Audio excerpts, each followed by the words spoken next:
Hey guys, how you doing? Welcome to another episode of Bushcraft and Camping Adventures. Now this is another different episode today. Something that's been doing the rounds lately is these 8 bushcraft questions. And there's something that a lot of YouTubers have done, and the idea is that you answer them, it lets people know a bit more about who you are, how you got into the whole bushcrafting thing, and then you tag 4 YouTubers that you know and you know that maybe you want to answer these questions, and it spreads out. So I got these questions from Dave Whipple. Now, he's Bush Radical on YouTube, and some of you guys might know Dave from season 4 of Alone. He went out with his missus and they survived, I think, 49 days in Alone. They built a whole cabin. It was quite impressive, to be honest. So I got chatting to him on YouTube and he suggested that I give these a crack. So that's what I'm going to do. It's something different. It's a bit of fun and maybe someone finds it interesting. So there are 8 questions. And I've got them all here, and I've snuck in a sneaky 9th one because one of my answers is boring. Whatever. So, the first question. What is my most memorable camping site? Well, to me, it's a tie. There's 2. I think no matter how long I go in this whole business, I think no matter how many years I go camping, I think Wadigans, where I've got my base, my current bushcraft shelter, that's getting constantly expanded upon, that's clearly my most memorable site because I feel like I know every inch of that area. It's a great place. It's not the perfect site, don't get me wrong. It's very close to people. There's not much of a water source, but it's abundance in wood. A lot of dead standing wood there that is just, free to use. And I love that place. It feels like home. But the other half, at this point in my life, has to be happened just the other week. My very last camping video I did, Hanging Rock. That moment the tent started doing these ones in the wind, I will never forget that moment because being from here to there away from the edge of a cliff and your tent's doing these ones, your mind doesn't enjoy that. So I'd have to say Wadigans National Park, the Pines area, where I've got my shelter, and Hanging Rock. Question number 2. When camping, do I prefer going solo or do I prefer camping with mates? That's a tough question. To be honest with you, solo. But when I go out with the boys, Ross and George, I've got a couple of videos. I'll link them somewhere around my head. There'll be a little... you can see they're awesome fun. I really like heading out with the guys. It's a completely different dynamic and I really like it. But if I'm to be honest, I go camping to get away from the world. I have a very big urge. I'm not a loner, but I need to have time away from everyone and everything. And when I go camping, that's my me time. So camping to me is a solo thing. I like that I don't have to talk to anyone. I like that I can do what I want.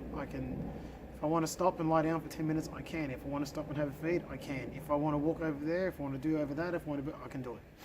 It's total freedom, which is really appealing to me, and it's something that I really enjoy to do on my own. I'm not saying that when I go with people it's not enjoyable. Absolutely not. I mean, I can't wait for my son to get older, have other kids take them out and all that good stuff. But for the time being, it's a solo adventure. Check the name.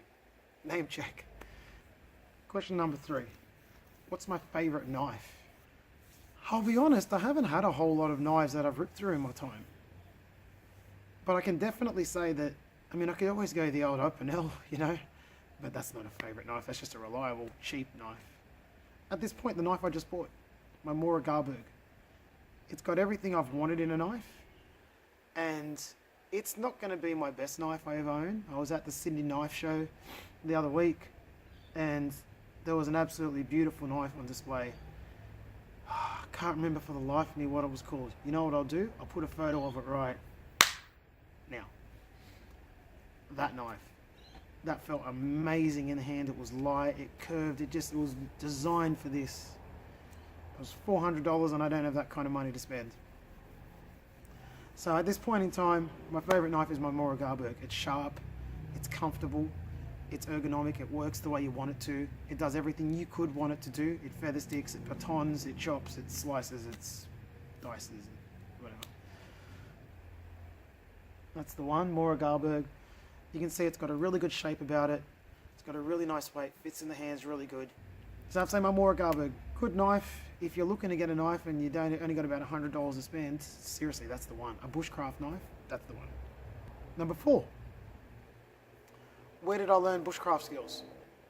Very unconventional for me. You know, a lot of people answering these questions saying, oh, they grew up in the woods and they were camping their whole lives, and that is absolutely not me. I was in the Cub Scouts when I was a kid for a couple of years and I never really took to it. My dad used to go camping when he was a young bloke, but we never really made that a family thing. And if I want to be honest, it's only the last 5 or 6 years as an adult I've started getting a real interest in it. And if I want to be honest, the first time I ever felt that call of the wild, so to speak, was watching the TV show Alone. I used to watch that with my missus in the lounge room, and I used to say to her things like, I don't know what it is, but there's something, when I watch this show, it just makes me feel a certain way. And it was just this urge, it was just this inspiration, this motivation just to get out in the woods and just be one with nature, as cheesy as that sounds. And I used to watch season after season, and every time I watched it, it got stronger and stronger. So I thought to myself, let's hit up YouTube. And I looked at a few different YouTubers and no one really grabbed me, but it was Joe Robinet. And if you're not familiar with Joe, he was a contestant on season 1 of Alone, and that's how I was familiar with him. I just liked his style. He seemed to be a laid-back guy, and he knew his stuff. And you could just watch hours and hours of this guy, and you'd live vicariously through him, and you'd learn a bit along the way. And I learned so much from that, and from between Alone and Joe Robinet, it sparked the fire. And then I went out and read. And then I looked at websites and I read and I learned and I just absorbed everything I could. Wait a sec. I forgot something. I'm sitting here editing and I realised I forgot one of the major influences for me in learning bushcraft in the first place. Kev Newton and ASI, Australian Survival Instructors. My wife, for one of my birthdays, I can't remember what year, bought me a course, a survival course with them. It was an overnight course. And basically we rocked up to Glenworth Valley, which is the same place that I filmed my first video at, and met with Kev and the boys, and it took us through a whole bunch of awesome information: how to build shelters, how to navigate by the stars, how to start fires. You just go on and on. They did all this really cool stuff, and it was the day after I got back from that I decided I'm going to go out and camp on my own. And what the hell, I might as well record it, because you never know, I just might put it on YouTube one day. So yeah, so Kev Newton and the ASI boys, definitely a big influence. And it basically took off from there. And then when I started going out camping, you'd be amazed how much you learn on the job, so to speak. So definitely no childhood obsession with the outdoors, probably the exact opposite. I was a fat kid who sat inside and played Nintendo most of the time. Yeah, so for me, a little bit different to most guys who are into this. Question 5. What's my favourite way of starting a fire in the bush? Now, this is going to contradict one of my answers a little later on, a little bit. But my favourite way of starting a fire is these two bad boys. My ferro rod and paper bark, or melaleuca. I've done a whole video on this, which you'll see somewhere up here or up there, wherever it pops up in YouTube, about using this stuff to start fires. It is amazing. It is reliable. It's layered, so in the wet, it's good.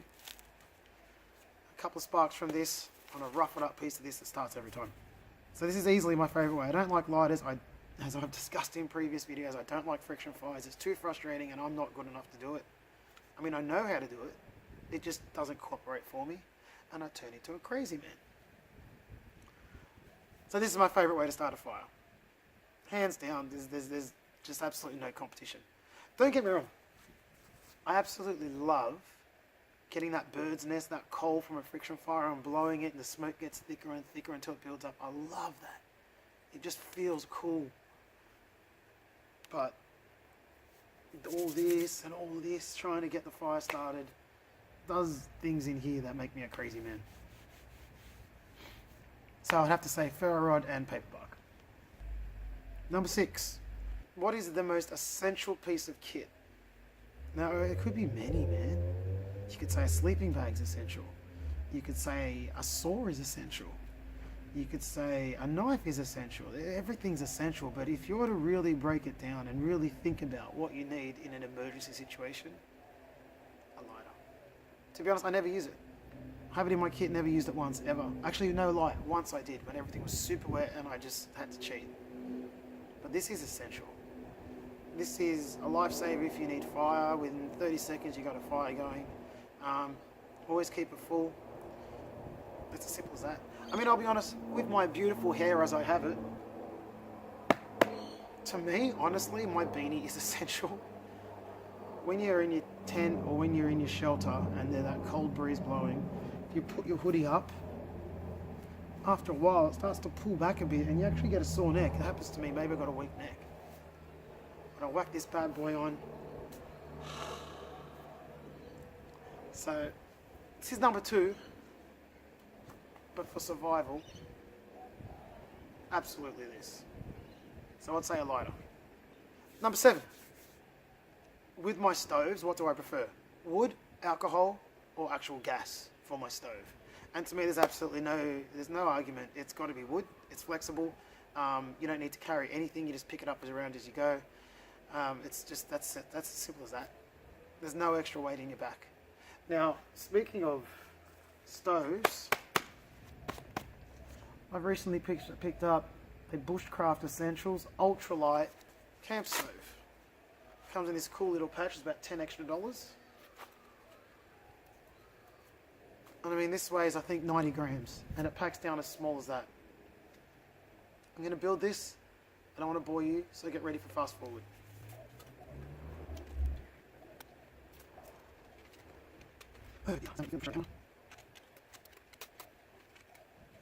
Okay, wait, stop the fast forward. It's normally done in 5 seconds. It's because I know you're watching. Stop watching, look away. I'll do it a lot quicker. At the end of the video, I'm going to show you that build. I can't be bothered right now. I can normally do it like that. At the end of the video, I'll have that nice and completed for you. That's freaking embarrassing, man. I don't edit out all the embarrassing stuff. Alright, so anyway, a wood stove, and that thing takes wood. I'll show you at the end. Question 8, do I keep a bug out bag in my car for any emergencies? And the answer is no. What more do you want? I don't keep a bug out bag. Maybe I should, I don't. So, here's the bonus question. Bonus! Because that question's boring, I thought I'd finish it on a bit of an upper note. I chuck in another one, which I'm not allowed to do, but I'm doing it.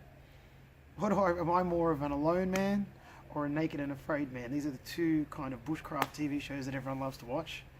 And I put this question in here because alone's meant to be the pinnacle. And naked and afraid is just, you go out in the bush and you survive 21 days naked. And it sounds very gimmicky, but that show's hardcore. And there's no way in hell I could do that show. So I would be an alone man, for sure, every day of the week. I really like that show. So, that's it. My 10 questions are done. 8, 9, however many questions I've got. I hope you found that interesting. Now, I meant to pass on some other YouTubers that want to do this. So, first one I'm going to call out is Swamp Valley. Bro, if you're watching this, it's your turn. Step up, do the 8 questions. Sperrin Outdoors, I want you to do the 8 questions as well, because why not? Frugal Camping, just subscribe to this guy's channel. He's based out of Malaysia. Really good bloke, so you can do the 8 questions too if you want.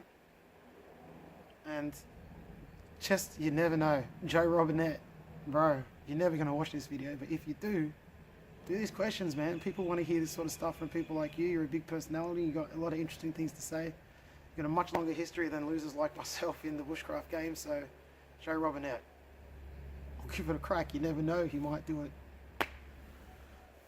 That's it. Thanks for watching, guys. Get ready to see the stove build, and I'll put an honest, I'm going to time myself. I'm going to put an honest how long it took me to build. But until then, see you guys later. Take it easy. Sometimes I'm an idiot. I swear this took me about 40 seconds this time, not one stuff up. I'm telling you, I got stage fright. When you were all watching and I felt the pressure for your eyes, Casey, anyway, whatever, shut up, man. So that's my little Bushcraft Essentials camp stove. It's really cool. I just put my wood in there and you can see it's very aerated, and that's just going to burn very warm, smoke free. And I guess the last thing I should say is that I'm all ready for my concept now. I can't light fires what I'm doing, maybe that's a clue. So I'm all ready to go and do my concept. I'm still not going to tell you what it is. That's all. I'm not going to say any more. So there it is. Anyway, I'm all done. See you later.